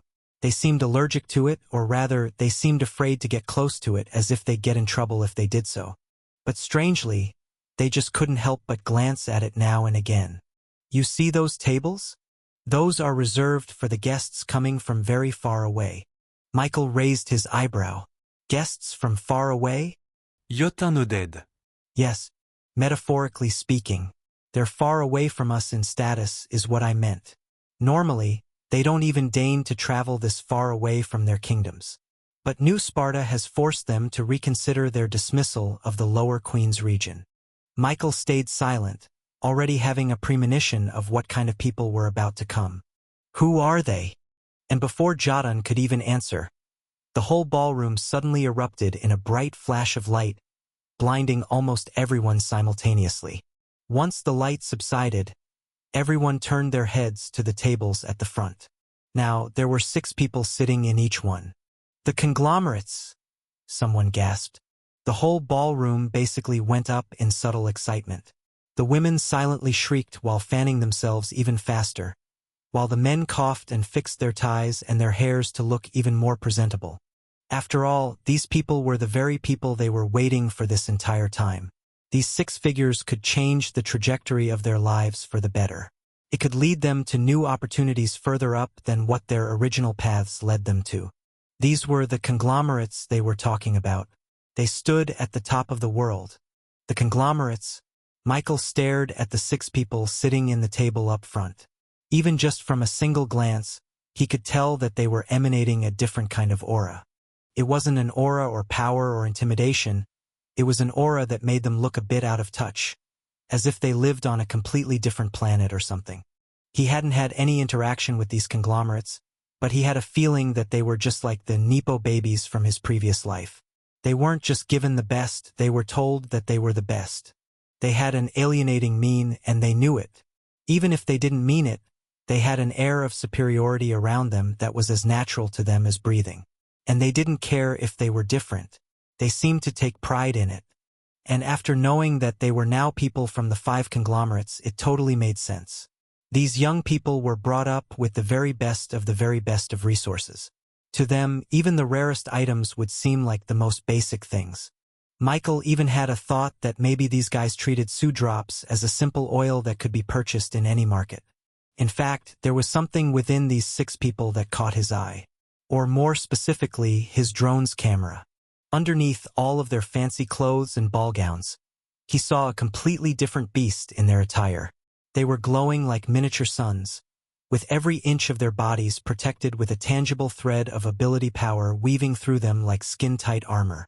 Are these nascent spirit armors? He pondered. No, they're not. First of all, these conglomerates were only in the 9th stage of body formation. They shouldn't even have a nascent spirit armor in the first place. And second of all, these armors were extremely different from Katarina's nascent armor. These armors were very powerful, but were incongruent with the ability that was innate within their bodies. Katarina's brilliant diamond armor felt natural. It felt like an extension of her body. It was born from the God-forged pieces in her heart and was inextricably connected with it to the point where it felt as if the armor was just another limb. In contrast, the armors underneath these conglomerates were completely different from the powers in their hearts. It was disconnected and disharmonious, like an animal's limb surgically placed inside a human. But no matter how strange these armors looked, there was just something about them that seemed familiar. It wasn't until he got a notification in his vision did he finally remember. Congratulations for signing in for the 3rd day. You have received a 2 days off delivery ticket. This reward couldn't have come at a better time. Not only did he get another extremely useful coupon, it also helped him jog his mind about what made these armors look familiar. These looked like the nascent armors found in the Emporium. These conglomerate youths were wearing nascent spirit armors, the one that cost 5,000 mini-drones each. He failed to recognize it at first glance because he didn't think that these actually existed in real life. He thought that these were just things that the Emporium sold exclusively for him. But perhaps he was thinking about it wrong. Perhaps the Emporium was selling those items because they already existed in this world long before. Harbinger did say to him that these nascent armors were only meant for babies and weaklings. His words, "Trust me, Michael. Don't buy any of these armors. No self-respecting nascent spirit cultivator would ever wear something like this. It's the equivalent of training wheels." At first, he thought that Harbinger was just being Harbinger, saying words just for the sake of boasting for himself. But as it turned out, he was actually referencing something from the real world. They were being used like training wheels. These conglomerate youths were in the 9th stage, just a half step away from reaching the nascent spirit realm. But they already had nascent armors to protect them till they reached the next realm, where they could form their own armors. He was so fascinated by this that he wasn't even excited about the 2-day off delivery coupon that he obtained. And the other people from the ballroom were also completely fascinated by these conglomerates, but for completely different reasons. They're so dazzling. Their aura is too majestic. Them just sitting there is already worthy of being a painting. Kya! Look at Gabriel. He's such a dashing young man. Everyone turned to the man at the very center of it all, the man who attracted all the attention just from his mere presence alone. The fact that he was wearing a mask didn't hide his attractiveness at all. Michael's eyes widened. Who is he? He asked. Jadon clicked his tongue. I know, right? He's my biggest rival right now. Gah! Look at that blonde hair. So brilliant and smooth. And he's uber-duper rich too. I just hope that my dear Aerith won't fall for his tricks. Michael stared with fascination at Gabriel. Aside from the fact that Gabriel was wearing a much grander lion mask than him, Michael felt that the conglomerate youth felt extremely familiar even though they hadn't met before. Blonde hair. Extremely rich. Conglomerate. There was just one conclusion. He's a Vanderbilt. Gabriel Vanderbilt. The man at the center of the sun's brilliance. Let me do the honors of welcoming you to New Sparta. Alaric walked over to the conglomerate's table with the usual charismatic brilliance that he had been donning this entire time. But somehow, even he was being dwarfed by the natural aura that Gabriel was exuding just from turning his head. Thank you. I will be looking forward to seeing what this part of the Queen's region can offer us. I think it'll be fun, Gabriel said. Right, guys? The other 4 people in the conglomerate's table gave a courtly nod at Alaric as well. Michael could tell that they were trying to be nice, but they couldn't hide the boredom in their actions. They just wanted this night to end. And he couldn't blame them. He was also waiting for the time to tick down until the end of the soiree so that he could talk with Romeo about the second antique. According to Jadon, these people came from very far away. And since his railway and highway system hasn't yet been implemented out of the Lower Queen's region, they must have taken months to travel all the way to New Sparta. Michael imagined it to be much worse than jet lag by more than 1,000 times. If you need any questions regarding New Sparta, anything at all, you can ask for my name, Alaric Goldstone. Gabriel perked up. Goldstone? Cédric. You know this guy? Gabriel turned to the man closest to him, prompting everyone else to turn their attention towards him as well. The guy named Cedric was a much less imposing man, someone who blended into the crowd very easily, especially being so near under the blinding glamour of the Gabriel Vanderbilt. However, once they set their sights upon Cedric Goldstone, one couldn't help but let their eyes linger onto his figure for a few seconds or more. He had this sort of simple gravitas that only got more and more impressive as time passed. He was like a fine wine, aged perfectly and in the best conditions possible. Gabriel and Cedric were the complete opposites of each other. One the sun and the other a moon. But in actuality, they were 2 sides of the same coin. Both were imposing in their own carved niche of authority. Yes, a distant relative, if I recall. Someone who was sent down to take care of the business in the Lower Queen's region, Cedric said with a casual but deliberate tone. It's nice to finally meet you, cousin, said Alaric. The 2 Goldstones faced each other. One wore an owl mask, the other an eagle. It was a perfect microcosm of their relationship with the other. The owl hunted low and at night, while the other was high up, enjoying full reign of the skies. It looks like you've done well, cousin. Congratulations, Cedric praised. You have lived up to the Goldstone name. Now, Cedric's words weren't malicious in any way, shape, or form and were in fact genuine praise. However, most would feel insulted by being praised by someone much younger and with a weaker cultivation than they were. With such high praise from you especially, I am honored, said Alaric. It seemed that Alaric himself was admitting that he was inferior compared to his much more talented cousin. Most people wouldn't understand, but Michael had an inkling. It's because of the nascent armor, isn't it? It equalizes the cultivation difference between the 2. Cedric and Gabriel. Those 2 are complete monsters in terms of cultivation. They're only 16, but they've reached the peak of the body formation realm. People call them the Twin Peaks. Yotin explained. By this point, it wasn't just Alaric who approached the conglomerate's table. Aerith and Bobby also approached and introduced themselves. Of course, only those who had a high enough importance were given the chance to get close to the conglomerates. There was an invisible queue wherein people ranked themselves based on their stature. Those at the top could approach the conglomerate's table, either by introducing themselves or giving praise to them. Those that tried to cut in line were either glared at or simply jostled back down to their seats. The only ones who had no intention of ever coming close to the conglomerate table were Michael and Jadon, keeping themselves at the very end of the ballroom and giving no indication of lining up. In truth, though, Michael was interested in these conglomerate youths. He wanted to know what made them so special. What kind of advantages did they have that the ordinary people didn't? How did they obtain those nascent armors? Thankfully, he didn't have to face the fiasco of people clamoring over to the conglomerate's table to know what he wanted to know. Jadon graciously told him basic information about the 5 people sitting at the top. You see that dark-skinned woman? She's Neytiri.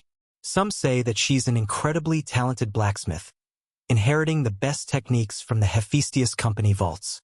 Neytiri looked very similar to a certain figure back in his previous life, one that was the symbol of beauty in a desert.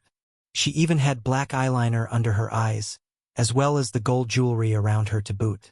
Michael saw Neytiri and Bobby acquainting with each other. She didn't seem to have the unapproachable aura that the other conglomerates had. She looked quite friendly as she talked to Bobby. They were both from the Hephaestus Company after all. That lithe, slender-looking man is called Alexis Oscorp. Not much is known about him, but everyone knows he is just as talented as the rest of them. Alexis seemed to be quite the loner, giving insipid responses to those who tried to talk to him. And that woman talking to my dear Aerith is named Vera. She's also a proper apothecary from Sinclair's Elixir. They're already acquainted each other before this, so they're just catching up with each other. Those 5 people were from the conglomerates, each one representing the 5 companies at the top of the world. Wait, 5? He remembered there were 6 people who entered the room. He then glanced at the corner of the room. His eyes widened, and his heart stopped. Sitting perfectly still at her seat wearing a silken white dress that seemed to paint her as an angel descended down from the heavens was none other than Yuna. Michael muttered to himself. Okay. Please step back and don't push through the barricades. A woman wearing an official black and white suit shouted through the crowd in front of her. The microphone and speaker set clipped onto her back projected her voice throughout the entire open space, commanding everyone's attention, including Michael. Michael blended into the crowd of zealous and ardent supporters. He wore the best clothes he could afford, a plaid polo and a lightly stained white shirt underneath. He may seem underdressed for the occasion, but that didn't matter. As long as he was as energetic as the rest of the crowd here, then he could properly show love and support for the idol of his dreams. With his lightly shorter stature, he went on his toes and peeked through the tumultuous crowd of people in front of him. Finally, he could see the arena in its entirety. Since it was still early in the day, he could see the technicians still strapped up on the heights and doing their checks to make sure everything worked for the concert a few hours from now. And from his vantage point just behind the standing barricade, he saw a glimpse of the backstage, where employees were frantically running back and forth as they completed errands that were supposed to have been completed yesterday. While most of the people around him were excitedly talking about their favorite songs from Yuna's newest album, Michael instead focused on the arena. Even though his seat wasn't that great, he was still extremely grateful that he was able to even afford the ticket in the first place. So, instead of being stuck to his phone, he wanted to look around the arena and cherish this moment forever. He was going to immortalize this memory. And as he did so, he suddenly saw something white flash through the backstage. His eyes widened. Through the small gap separating the background for the concert and the backstage, he saw the frills of a white dress peeking through.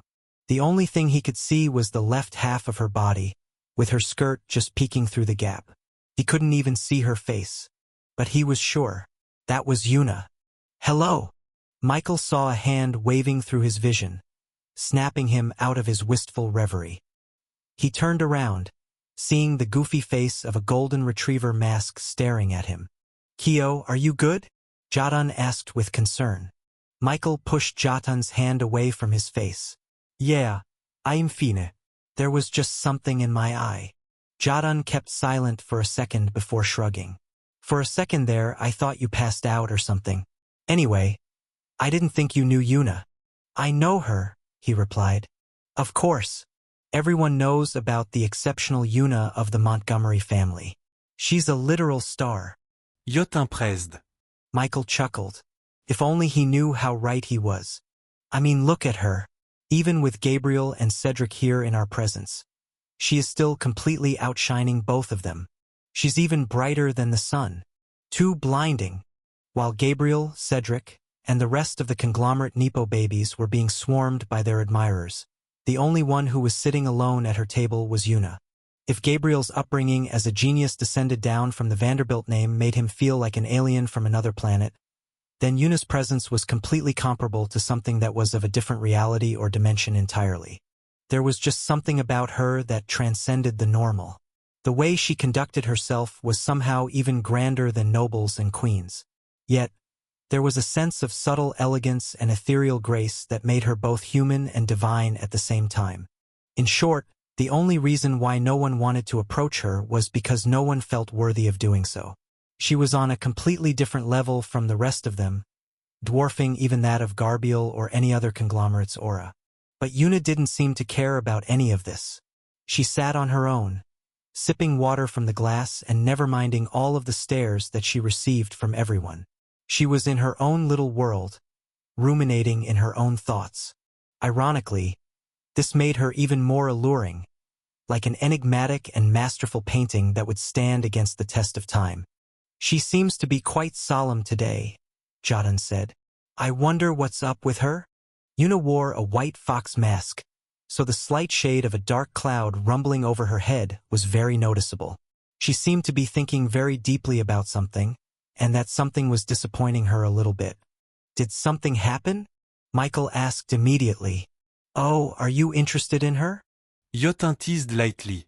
I can see your concern for her bleeding through your mask. Michael staggered, shaking his head. What, no? No. However, his visceral reaction couldn't be hidden away from Jatan's sharp and incisive eyes. Ho ho ho.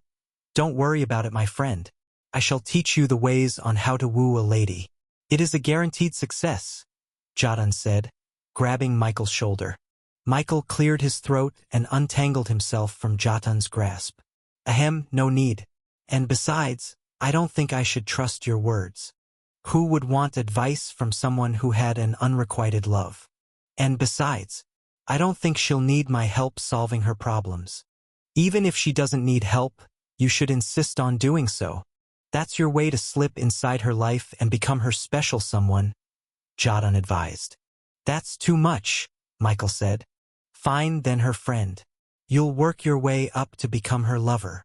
Michael stayed silent as he looked at Yuna from behind. I don't even think I'm her friend. It had been a long time since he saw Yuna. So long ago, in fact, that he didn't even remember the exact date that they last spoke. He didn't even know when or why she left. He didn't get a letter or anything. One second she was there and the next she was gone. Sure, both of them had become busy these last few months. He had to establish the Reborn company in Metropolis and in New Sparta, which took up every single second of his time. Meanwhile, she had to keep up with the business of Montgomery as arbiters. But he would have thought that she would give him a notice at the very least. That's what friends do, he thought. I guess that's just it. She's the Yuna Kim. And I'm just Yuna. Yuna. Where are you, Yuna? KYA. I want to see her in real life. I can't wait. In a few hours. She's going to be right here. Michael ignored all of the screaming and cheering from all around him. He slammed his ears with his palms, but try as he might, he couldn't help but let his thoughts wander and get distracted. Ugh! He shouted, disgruntled by all the noise. There seemed to be a rabid fever infecting everyone in its wake, making them mindless shrieking zombies.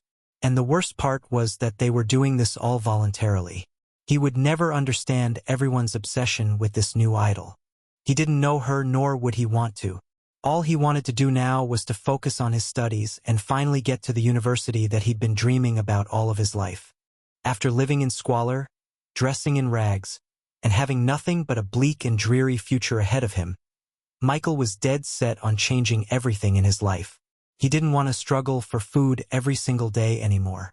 He wanted to be affluent and rich, so much so that he wouldn't even care about spending millions of dollars for something completely mundane. And this entrance test was going to be the only thing that stood in his way. It was the only obstacle to swimming in literal piles of gold. That image would have certainly entertained his father. As long as he got over that hurdle and passed the test, he'd be able to get a job in 4 years' time. A real job, one that paid real dollars, not some cheap change that those stringy bosses used to give him. He'd studied real hard, spending all of his time in the public library, reading and memorizing every kind of book he could get his hands on. He was so dedicated, in fact, that just hours from the test itself, he was still holed up in his corner of the library, cramming as much knowledge into his brain as possible. This would give him the advantage over everyone who chose to relax, he thought. But who would have expected this little maneuver of his to backfire? Instead of recovering his strength and sleeping before the test, he was getting bombarded with incessant screaming and shouting about an idol who didn't seem to want to appear at all. It was not only stressing him out, but also blurring all the information in his brain. It felt like the formulas and equations that he had written on the blackboard in his mind were suddenly getting erased by an ear-aching nail streaking across the board. Focus, he reminded himself, and in an attempt to retain all of the memory in his mind, he read through all the books he'd read before, as fast as he could. Fortunately, it worked. He still memorized everything he needed to memorize. Unfortunately, he lost track of time. The loud, overbearing gong coming from outside the library immediately reminded him of the current time. What? It's 6 o'clock already? His test was at 6:30. And the commute to the school lasted 30 minutes exactly. And with the way the tests were arduously constructed, with each problem needing a considerable time to calculate, losing even a minute of time could cause a person to lose a ton of points, thereby failing the exam. Damn it! He cursed. He didn't want to blame those avid fans, but he was definitely late because of them. He wouldn't have had to do extra studying if they weren't so noisy, but it didn't matter. He could still make it as long as he rushed out of the library and got on the next bus leading to the school. With literally no time to waste, he took his bag and ran out of the library, with his footsteps echoing through the hallways like an angry mob. He zigzagged his way through the crowd of slow walkers, flashing them a sorry look before running forwards in a rush. Eventually, he caught sight of the bus stop, and thankfully, the bus was still loading the commuters inside. But he didn't heave a sigh of relief yet. If he missed this bus, he would have to wait another 30 minutes before the next one came. And he didn't have the money for a private taxi. If he was late to the exam by 30 minutes, he would have to kiss his engineering future goodbye. So, he quickly picked up his pace and ran towards the bus as if his life was on the line. But in his haste, he wasn't able to see where he was headed, or who he would run into. He tripped on someone's leg and ran face first into the ground. Ow! He groaned, wiping the blood away from his nose. Indignant, Michael glared at the person who tripped him. But when he saw who it was, his anger subsided. Oh, sorry, young man. I didn't see you there. It was an old man, wearing ragged clothes full of grime and dirt. Around him were thousands of steaming peanuts scattered all around the floor, having been toppled down by his crash with a hasteful and inconsiderate student. Michael felt an ache in his heart as he saw this. His mind flashed with memories of his late father. Then he looked back at the bus, now just about ready to close its doors. And without a second thought, Michael turned back to the old man. Sorry. It was my fault. Let me help you up. Michael began picking up the peanuts from the ground and putting them back onto the old man's rattan-woven basket. Oh, you don't have to do that, young man. You look like you were in a hurry, said the old man, trying to push Michael towards the bus. But even as the bus released that signature TSSSHH, signalizing its closing doors, Michael still continued on picking up peanuts without another care in the world. It's all right. It was my fault anyway, he said to the old man. He knew just how little people like them earned every single day. He knew the hardships of walking tens of miles just to cater steaming peanuts to people who ignored them 99% of the time. He knew the sacrifice they had to make, just like his father. so he couldn't just let the old man lose his entire livelihood just because of his mistake. It could be the difference between the old man putting food on the plate for his family or not. Most people disregarded this as an unfortunate accident. The students around them simply watched and did nothing, thinking that the spilled peanuts were not worth the effort. But Michael knew the importance of even a single peanut. Of course, it shouldn't be as important as an entrance exam to the most prestigious engineering school in the country. The only sensible thing for Michael to have done was to say sorry and leave the old man alone to catch his bus. But he just couldn't find it in his heart of hearts to leave the poor old man alone. It would have left a prick in his soul that would have never recovered. He'd be so guilty and distraught that he wouldn't have been able to focus on the test at all. It was anathema to him. He reached out to a single piece of peanut left on the ground, when his hand suddenly bumped into another. He looked up, seeing a hooded figure and on their knees beside him, picking up the peanuts off the floor. Michael couldn't see their face, with their eyes having been obscured by dark sunglasses and their mouth covered in a medical mask. However, there was something about them that seemed familiar. Not only that, but as they came close to him, he got a whiff of her scent. It was ambrosial, smelling sweet and refreshing. He'd never smelled a perfume so distinctly fragrant before. "Here's the last batch," said the hooded figure, her voice feminine and gentle. She handed the wooden basket of peanuts back to him, never minding the fact that her hands had gotten dirted in the process. "Oh, thank you, dear. You're a nice young lady, aren't you?" asked the old man. The hooded girl chuckled, but offered no response in return. Meanwhile, Michael had been staring at the hooded figure for quite some time now as he tried to understand what made her so familiar in his eyes. There was just something about her, some idiosyncratic characteristic that should have made her recognizable from the get-go. But he just couldn't get a clean look. "Pullard?" the girl asked him. This woke Michael from his stupor. "Ha! Your shirt," she said, pointing to his high school letterman jacket. "Do you go to that school?" "I am," he replied. "Wow. I always thought men who went to Pullard only cared about their studies. They never seemed like the type to help an old man," she said casually. Michael chuckled. "I'm different." Then, he noticed a mobile phone sticking out from her hoodie's pockets. His eyes flashed with shock. This phone was the latest version of the most popular phone in the world. And the most surprising part was that the phone wasn't even out to the general public yet. "And I'm guessing you're from uptown," he said. The strangely dressed girl was clearly wearing something to obscure her true identity. But Michael could see a hint of expensiveness as he looked at her. Even though it didn't look like it, the brands of normal clothes that she was wearing were probably worth tens of thousands of dollars easily. This greatly surprised him. He always thought that those who lived on the upper side of the town were people who were superficial and only cared about flaunting their wealth. He visited that place once, and the people there always flashed him a judgmental look for wearing normal, second-hand clothes that didn't cost an arm and a leg to buy. And try as he might, he always judged people who were rich and affluent because of this. "I didn't think high-class people like you bothered to dirty your hands," he said with a teasing tone. This could have easily offended anyone. However, this received a chuckle from her. "Ha, I'm different," she replied. Michael laughed as well, with the two of them smiling at each other's wrongful prejudice. Ho, you two make quite a pair," the old man said, noticing the certain atmosphere growing between the two. Now, Michael may be a man who dedicated his entire life to studying, but he wasn't immune to the desires of youth. He too had romance and courtship burning through the back of his mind. And for some reason, he seemed to like this girl who he'd barely even met. In fact, the old man's words seemed to have sent his imagination running wild.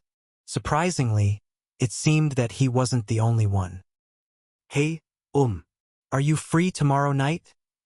the girl asked meekly, the blushes on her cheek blooming out despite the mask. "Meet me at this place at the same time." Michael staggered. Her gentle voice would have sent anyone clutching their hearts in swoon. And he, too, felt his own chest viscerally reacting with excitement. But he didn't know what to say. He had never been in this type of situation before. Just as he was about to say something, He heard an excited screech from a few meters away from him. "Oh my God! That's Yuna!" A woman screamed at the top of her lungs, her face flushed with excitement and fervid animation. She was jumping on her toes, giddily pointing as she did so. Wait, not something, but someone. It was her, the hooded girl he was facing right at this very moment. She seemed just as startled as him as she quickly pulled on her hood to cover her face even more from the outside. But it was far too late.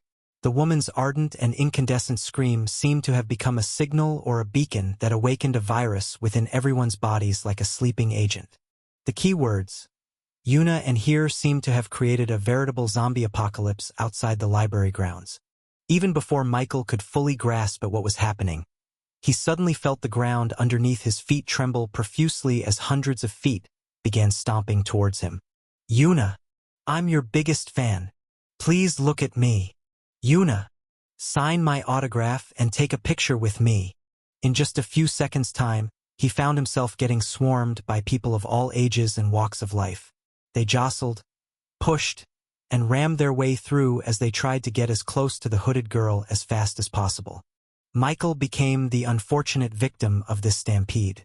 He felt himself getting lost in the crowd, growing further and further away from where he was. He looked at the hooded girl and saw that she was looking back at him too. There was a sense of longing in her eyes, as if there was still something that she wanted to say. However, the tumultuous crowd kept pushing them further and further apart. It was at this moment that Michael's gaze with the hooded girl broke. They both turned to look to their side and saw the old man once again getting pushed around helplessly through the growing sea of rabid fans. The peanuts were crushed under their feet. The hooded girl opened her mouth to shout, but even her voice was getting drowned out by the crowds of people wanting to take a picture or an autograph with her. Then, she stopped, realizing that there was only one way to stop the crowd. Taking one last glance at Michael, who had already rushed to the old man's side, the hooded girl slowly turned around and led her zealous fandom away from the scene. Immediately, bodyguards surrounded her from all sides and led her away into safety. Soon, the raucous and cacophonous shouting and stomping softened as the group ran after the hooded girl. This left Michael and the old man alone to deal with their destructive wake. The fresh, steaming peanuts were now nothing more than a stepped-on mush on the ground. No peanut left uncrushed. There was no recovering them anymore. Michael sighed, knowing that there was nothing left he could do. "It's all right, young man. What's done is done." But this still didn't sit right. "What about your family?" The old man picked up the flattened basket from the ground. "They're gone. I'm the only one left. Selling peanuts has just been a way for me to pass the time. But you have a full life ahead of you."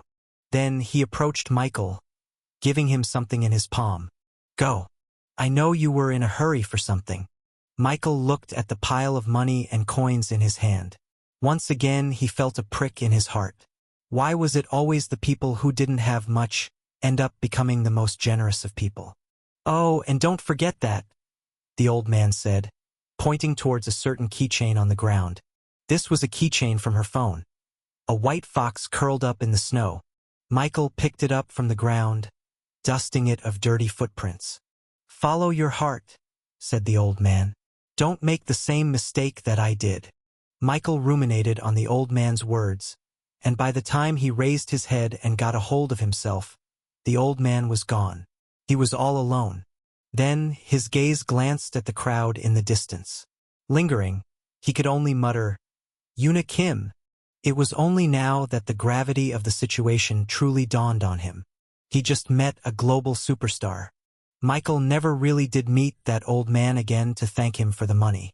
Even after he succeeded in life and earned enough money to live a comfortable life, he wasn't able to repay the favor. If it weren't for the old man, he wouldn't have gotten the money to pay for a taxi to go to the entrance exam. Thanks to that, he only ended up being late by almost 20 minutes, but thankfully, his endless nights of studying ended up paying off. He was able to ace the test and enter into his dream university. And the rest was history. As for his first encounter with Yuna Kim, that was one of his most memorable memories of his previous life. It basically started his admiration for her. He became her fan. But that was just it. He was just her fan. After all, he did go to the place. He stood at the center of the library grounds waiting for her to show up again. But she never did. He waited in the cold night, the winter breeze frosting his eyebrows, but he still persevered. And as it turned out, Yoona Kim had a surprise concert on the other side of the town during those times. Was he mad? No. Disappointed, maybe. But who was he to be angry? He wasn't even an ordinary man. He was on the bottom of the social totem pole.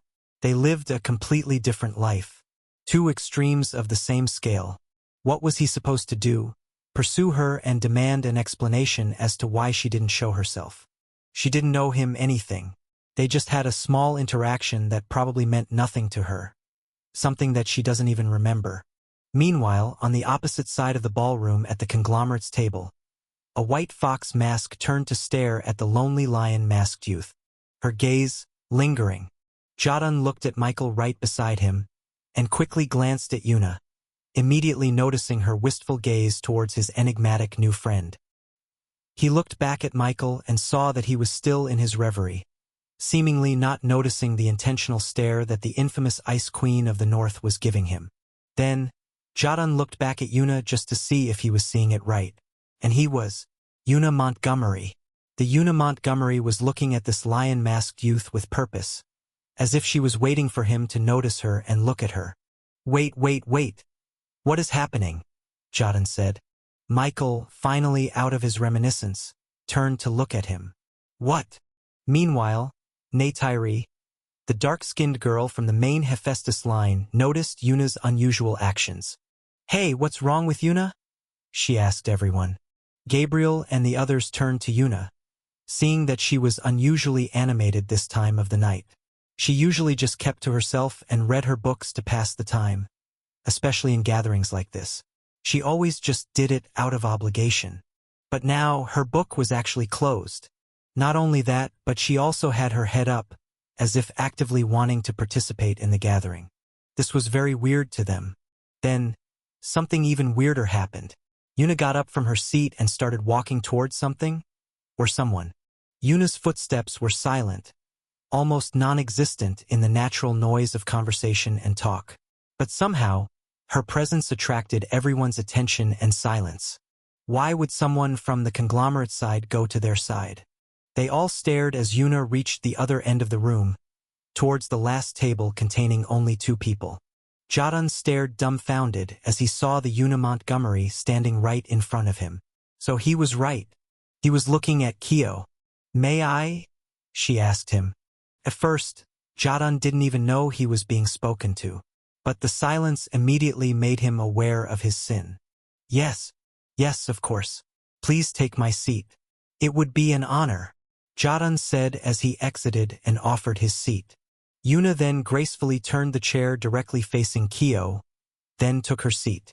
Hey, she greeted. It's been a long time.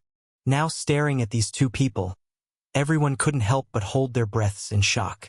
Were they seeing it correctly? Was the Yoona Montgomery really speaking to someone one-on-one? And it looked like they knew each other quite well, to the point where it even looked like they were intimate with each other. No one was perhaps more surprised than the five conglomerates. Are we seeing it correctly? Neytiri said, her hand on her mouth in shock and elation. It would seem so, Cedric says. When had we ever seen her so proactive?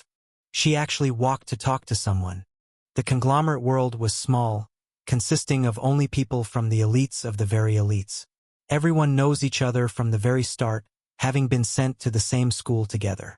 After all, the offspring of those conglomerates couldn't be simply sent to a normal school. That wasn't elite enough. It had to be a school where all its students and faculties were on par with the skills and the premiumness that was befitting of the people on the top of the world. And in that school, everyone knew each other. They were all friends, or at the very least, acquaintances. But even during those early days, Yoona was already famous even amongst the conglomerate offsprings. After all, she was the only one there who wasn't actually from a conglomerate. She was from the Montgomery family, who occupied a very special place within the elites. They were the judges, arbiters, and the lawmakers. Many tried to become friends with her, but they always failed.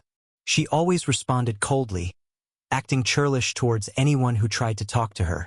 Unfriendly was a generous term. That's what earned her the nickname as the Ice Queen of the North.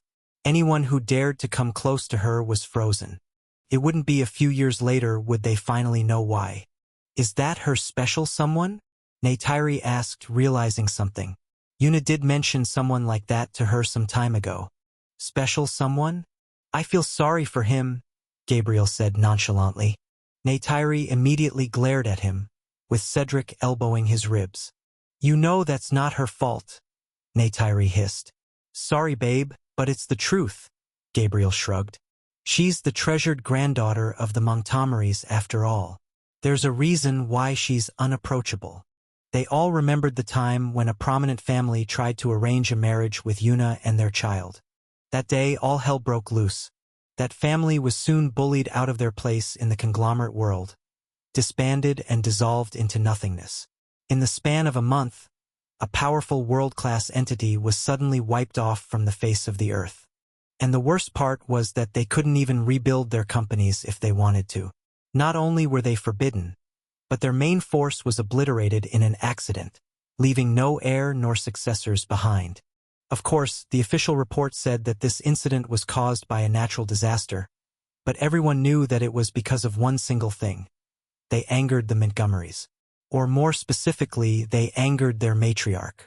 Everyone knew how she treasured Yuna, treating her like a star in the sky, too far out of humans' reach. This was what truly made Yuna untouchable. Because of that, everyone was far too afraid to get close to Yuna, much less court her. Only someone truly uncaring for their own lives would want to do so. After all, to Yuna's grandmother, no man was fitting for her. To say her standards were strict was an understatement. It felt like the only man who could truly live up to her expectations was someone out of this world. But that's just how she was. Zir Montgomery always expected more than the best. Michael perhaps was even more surprised than everyone in this soiree. He didn't expect Yuna to approach him. Hey, she said. Michael was stunned, not knowing what to say. Felt like he was back in that library grounds. Not even a hello? She asked him. Looks like you've changed a lot while I was gone. Kyo. She playfully pushed his nameplate. He felt a tug at his heart. Something warm, something comfortable. It was only then that he realized that she really was talking to him. Michael, not Kyo. She knew who he was. You know? He asked, shocked. Of course. I always remember someone who owes me an ice cream. Michael never thought she would recognize him. Not only was his face obscured by his mask, but his mana body composition was actually different this time.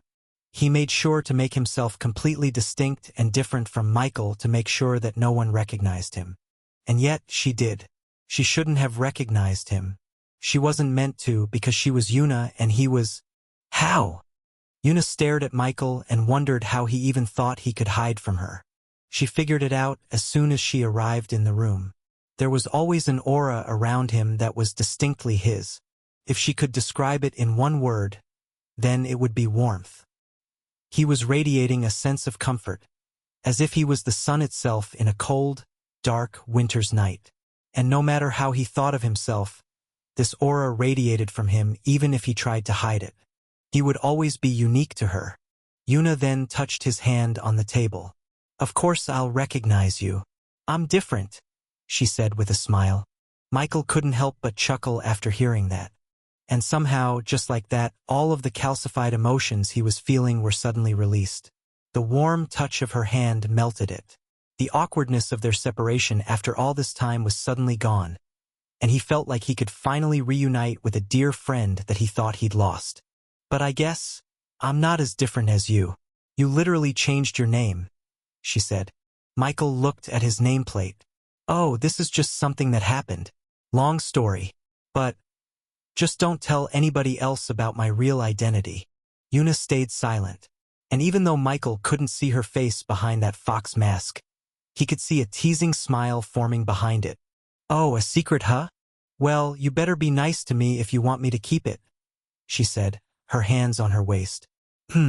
What should I make you do? Should I have you follow me everywhere I go? Or maybe I should. Yuna was having too much fun teasing him. You're having too much fun teasing me for someone who left without notice, he said. She sighed, agreeing that it was her mistake. Wasn't my plan.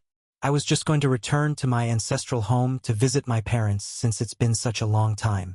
But things happened one after another, and by the time I knew it, I ended up staying for months on end.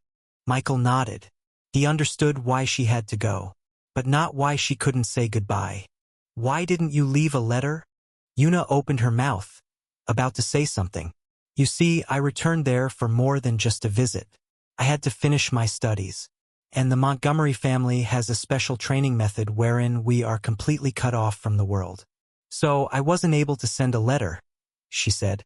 Michael was still a little bit disgruntled, but it didn't matter now. Yuna was here, and that's all that mattered. Meanwhile, as the touching reunion from both reincarnators were happening, the entirety of the soiree ballroom was currently trying to figure out who this Kyo figure was supposed to be. No one here knew who he was, and that was a surprise in and of itself. Everyone here was from a prominent company or family, and they were all connected one way or another. At the very least, they'd heard each other's name. But not Kyo. Now, this wouldn't have been a point of interest for most people. But the fact that the Yuna Montgomery was speaking and acting all lovey-dovey with him, touching his hands, laughing, and all of that made his identity something that everyone was interested in. Who was he, and how did he deserve the attention of Zir Montgomery's treasured granddaughter? Is he from an unknown territory in the Lower Queens region? Maybe a secret conglomerate offspring? I think that he's someone from one of the two major organizations. My bet is someone from the Order of the Heavenly Knights. But while they were in the middle of this conversation, a knock suddenly echoed throughout the whole ballroom. Everyone turned towards the stage in the further part of the room.